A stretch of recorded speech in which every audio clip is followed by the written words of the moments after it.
තබන අවස්ථාවේ යෝජනාව ගරු පාර්ලිමේන්තු මන්ත්‍රී චන්දන සූර්යාරච්චි මහතා. ගරු මූලාසනාරූඪ මන්ත්‍රීතුමනි සභා කල්තබන අවස්ථාවේ යෝජනාව ඉදිරිපත් කරනවා. ඒ අනුව ඔබතුමාට විනාඩි 6ක කාලයක් තිබෙනවා. ලක්ෂ 14කට ආසන්න රාජ්‍ය සේවකීන් ප්‍රමාණයක් රාජ්‍ය සේවයේ සහ පළාත් රාජ්‍ය සේවයේ සේවය කරන අතර ඒ අතරින් 1,25,000කට ආසන්න ප්‍රමාණයක් ආශ්‍රිත සේවාවන් නියෝජනය කරන සංවර්ධන නිලධාරීන් ඇතුළු උපාධිධාරීන් නිලධාරීන් වේ. 1994 සිට 2021 දක්වා රාජ්‍ය සේවයට බඳවාගෙන ඇති උපාධිධාරීන් 6,000 වැටුප් චක්‍රලේඛනය අනුව එම්ෙන් 4 වැටුප් තලයට අයත් වුවත් දශක කිහිපයක් පුරා පැවති ආණ්ඩුව විසින් එම නිලධාරීන්ට හිමි වූ යුතු මූලික අයිතිවාසිකම් පවා ලබා දීමට කටයුතු කරනු මැද. මෙම නිලධාරීන් සංවර්ධන නිලධාරී තනතුරට එම්ෙන් 4 වැටුප් තලය යටතේ 3 වන ශ්‍රේණියට බඳවා ගන්න අතර වසර 20ක් 25ක සේවා කාලයක් අවසන්ව විශ්‍රාම යන මොහොත දක්වාම රාජ්‍ය සේවයට බැඳුණු තනතුර හා වැටුප් තලයේම පමණි.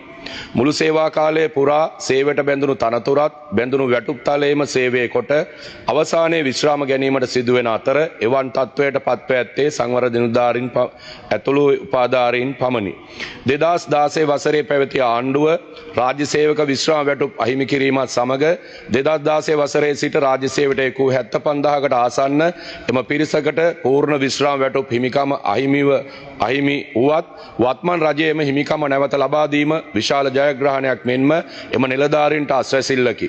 සංවර්ධන නිලධාරීන්ගේ වැටුප් තලය සහ උසස් වීම සමග බැඳුණු ගැටලු හේතුවෙන් එම නිලධාරීන් දැඩි වෘත්තීය අපතෘප්තියකට සහ පීඩාවකට පත්ව ඇත. මෙම කරුණු සැලකිල්ලටගෙන සංවර්ධන නිලධාරීන්ගේ වෘත්තීයභාවය ඉහළ නැංවීම සහ උසස් වීම ඇතුළු අනෙකුත් වෘත්තීය ගැටලු කඩිනමින් විසඳීම සඳහා අවශ්‍ය පියවර ගත යුතුයයි මෙම ගරු සභාවට යෝජනා කරමි. ගරු මූලාසනාරූඪ මන්ත්‍රීතුමනි, සභාපතිතුමනි, විශේෂයෙන්ම අපි මේ කාරණාව ඉදිරිපත් කරන්න මේ යෝජනාවෙන් බලාපොරොත්තු වෙන්නේ අද රාජ්‍ය සේවයේ විශාල රාජ්‍ය සේවකයන් ප්‍රමාණයකට වත්මන් ආණ්ඩුව ඒ රාජ්‍ය සේවකයන් දශක ගණනාවක් වසර ගණනාවක් මුහුණ දීලා තිබිච්ච යම් වෘත්තීය ගැටලු ප්‍රශ්න ක්‍රමානුකූලව විසඳමින් ඒවට ගරු ජනාධිපතිතුමා ඇතුළු විශේෂභාර අමාත්‍යවරුන් යම් විසඳුම් ලබා දෙමින් තියෙන වටපිටාවක් තමයි මේ මොහොතේ තියෙන්නේ. ඉතින් ඒ නිසා විශේෂයෙන්ම මේ සමස්ත රාජ්‍ය සේවාවෙත් පළාත් රාජ්‍ය සේවාවේ අතරෙත් සුවිශේෂී අසාධාරණයකට සහ වෘත්තීයමය පීඩාවකට ලක් වෙච්ච කණ්ඩායමක් තමයි විශේෂයෙන්ම 1994 ඒ වගේම 1999 ඒ වගේම 2005 ඒ වගේම 2008 2016 ඒ වගේම 2018 19